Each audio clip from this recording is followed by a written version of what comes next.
వరదరాజు గారు, ముఖ్యంగా కంచన్బాగ్ ఎస్ఐ అయ్యప్ప మాల ధరిస్తే డీసీపీ ఏమో మెమో ఇచ్చారు ఆయనకు. ఎందుకనంటే ఒకవేళ వస్తేగా నువ్వు సెలవులు తీసుకో అన్నట్టు కూడా మాట్లాడారు. కాకపోతే అయ్యప్ప స్వామి బట్టలు ధరించి స్టేషన్కి రావద్దన్నట్టు కూడా మాట్లాడినట్టు కూడా వార్తలు వస్తున్న క్రమంలో హిందూ వివక్ష అన్నట్టు కూడా ఇటు బీజేపీ సనాతన ధర్మం చెప్తున్న పరిస్థితి ఏంటి సార్? అసలు మళ్ళీ అయ్యప్ప వివాదం మళ్ళీ కొత్తగా వస్తున్న పరిస్థితి ఏం చెప్తారు? అంటే జనరల్గా ఎవరైనా మాలధారణ చేసినప్పుడు వాళ్ళ ప్రధానమైనటువంటి డ్యూటీ ఏదైతే ఉందో 40 రోజులు అది దానిలో ఉంటారు ఆ దీక్షలో.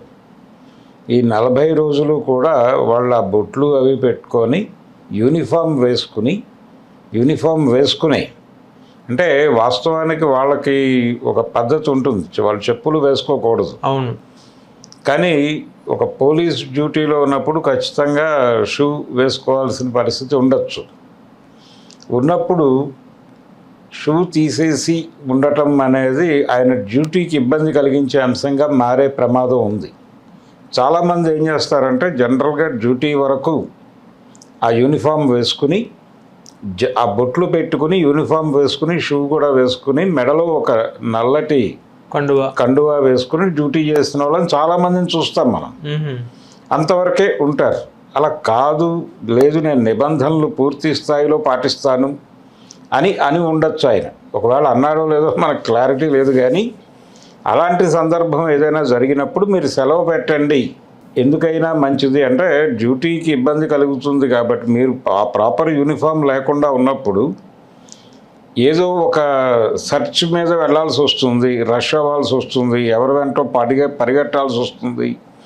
ఇలాంటి సందర్భాల్లో ఆయన బేర్ఫుట్తో ఇబ్బంది అవుతుంది కదా, ఆయన డ్యూటీకి ఇబ్బంది అవుతుంది, ఆయనకి ఇబ్బంది అవుతుంది. కాబట్టి మీ నమ్మకాలు ఇబ్బంది కాకుండా ఉండటానికి మీరు ఈ 40 రోజులు సెలవు పెట్టండి అని చెప్పుండొచ్చు కూడా. అయితే అక్కడ ఆ ఆదేశాలు ఇచ్చినటువంటి అధికారి ఎవరు అనే దాని మీద కూడా ఈ గొడవ ఆధారపడి ఉంటుంది. అంటే ఒకవేళ ఏదైతే ఈ ఆదేశాలు ఇచ్చారు, ఈ ఆర్డర్ ఇచ్చారని చెప్తున్నారో, ఈ ఆదేశాలు ఇచ్చినటువంటి అధికారి వేరే మతస్థుడు అయి ఉంటే ఈ వివాదం ఇంకా పీక్స్కి వెడుతుంది. అలా కాకుండా ఉంటే అక్కడికి ఇది ఇప్పటికే అయ్యప్పలు సీరియస్గా మాట్లాడుతున్నారు, బయట మాట్లాడుతున్నారు.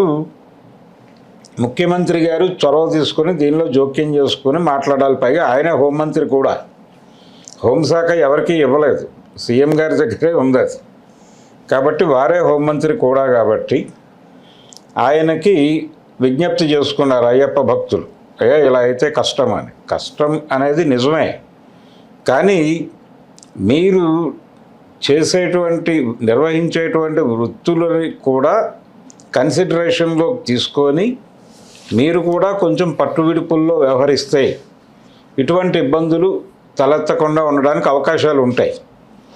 అలా కాకుండా ఒక డిస్ప్యూట్ క్రియేట్ చేయటమే ఇష్యూ అంటే ప్రోగ్రామ్గా మారిపోయి కనుక కదలికలు ఉంటే అది ఇబ్బంది, అందరికీ ఇబ్బంది.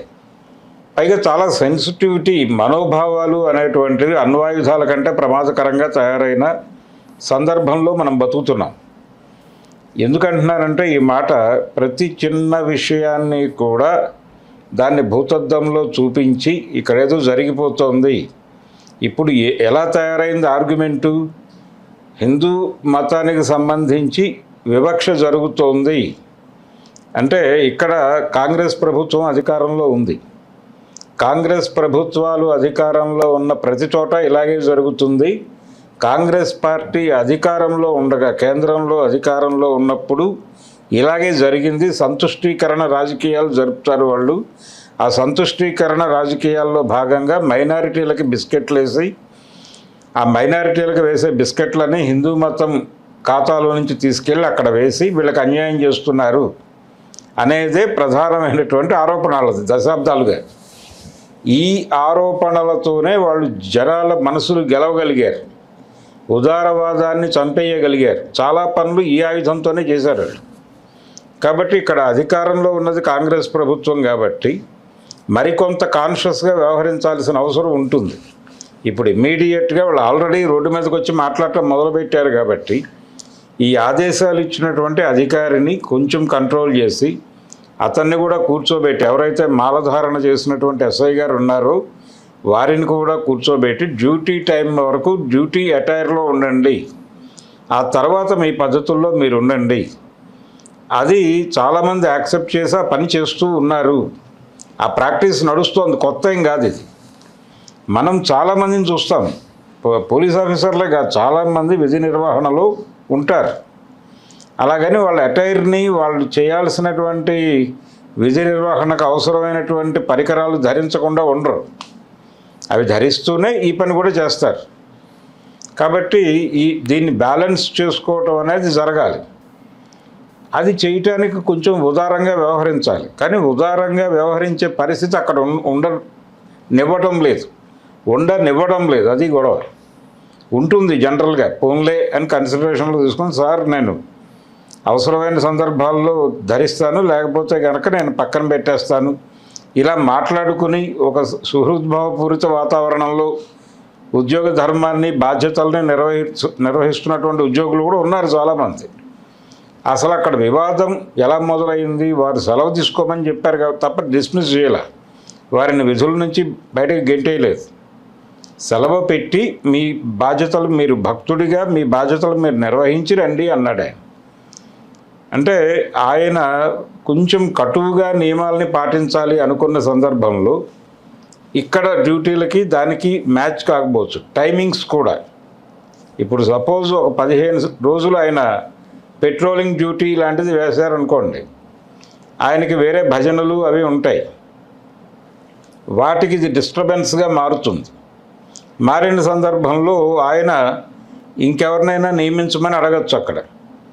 అలా అడిగిన సందర్భంలో ఆయన అడిగినప్పుడు వీళ్ళు కనుక అవకాశం కల్పిస్తే ఓకే, లేదు వీళ్ళ వైపు నుంచి ఆ మాట వస్తే ఇలాంటి ప్రమాదాలు వస్తాయి. సో ఇప్పుడు చాలా సెన్సిటివ్ వాతావరణం ఉంది కాబట్టి ప్రభుత్వం దీన్ని ఎక్కువ రచ్చ చేయకుండా ఇమ్మీడియట్గా దీని మీద ఒక క్లారిఫికేషన్ ఇచ్చి, ఇదిగో ఆయన ఇలా ఉండనన్నారు కాబట్టి సెలవు తీసుకోమన్నాము, లేదు ఆయన ఇలాగే ఉంటాను అన్నా కానీ ఇంకేదైనా డ్యూటీలో ఈ 40 రోజులు అకామిడేట్ చేస్తాం అని ఏదో ఒక సయోధ్య చేసుకోకపోతే వీళ్ళు విపరీతంగా ప్రభుత్వాన్ని ట్రోల్లో పెట్టేసి విపరీతమైనటువంటి అప్రతిష్టని మూట కట్టి వాళ్ళ భుజాల మీద పెట్టేంత సమర్థత ఉంది వీళ్ళకి. ఏ చిన్న విషయం, ఇప్పుడు రాజమౌళి విషయం చూసాం మనం, ఇలా రోజు వాళ్ళు ఒక కంటెంట్ కోసం వెతుకుతూ ఉంటారు. ఆ కంటెంట్ దొరకగానే వీళ్ళందరూ యాక్టివేట్ అయిపోతారు ఆటోమేటిక్గా. అలా వాళ్ళకి ఈ కంటెంట్ దొరికింది. ఎవరో ఒక పోలీస్ ఆఫీసర్కి ఆయన అయ్యప్ప మాల ధరిస్తే డ్యూటీకి రాకుండా సెలవు పెట్టమని ఒక అధికారి అన్నాడు. అక్కడ వరకే సెన్స్ తీసుకుంటే చాలా గొడవ చేయొచ్చు. కానీ ఆ వాక్యం రావడానికి ముందు కొంత అక్కడ ఎక్సర్సైజ్ జరిగి ఉంటుంది, కొంత ఆర్గ్యుమెంట్ జరిగి ఉంటుంది. వాళ్ళ కోరికలకి ఈయన పద్ధతులకి మధ్య కూడా వైరుధ్యం వచ్చి ఉంటుంది. ఆ వైరుధ్యం వచ్చిన సందర్భంగా కొంచెం మాట జరిగి కూడా ఉండొచ్చు. ఏదేమైనా మనుషులం అందరం, కొన్ని ఎమోషన్స్ ఉంటాయి. ఆ ఎమోషనల్ దానిలో భాగంగా మీరు ఇలా కాకుండా ఉండే విధంగా అయితే కనుక మీరు కొంత సెలవు పెడితే మంచిది అని ఉంటాడు. అలా అన్నారు కాబట్టి ఆయన మీద దాడి చేయటం అనే ప్రోగ్రాం కంటే కూడా ఇమ్మీడియట్గా గవర్నమెంటే చొరవ తీసుకుని, ఆయనే హోంమంత్రి కూడా కాబట్టి సీఎం గారు ఒకసారి డీజీపీ గారితో మాట్లాడి, బాబు ఒకసారి పిలిపించి సార్ట్అవుట్ చేసేది ఇమ్మీడియట్గా అని చెప్పేయడం బెటర్. వాళ్ళతో గొడవలకి వెళ్ళటము, వితండవాదానికి వెళ్ళటము రెండూ ప్రమాదమే.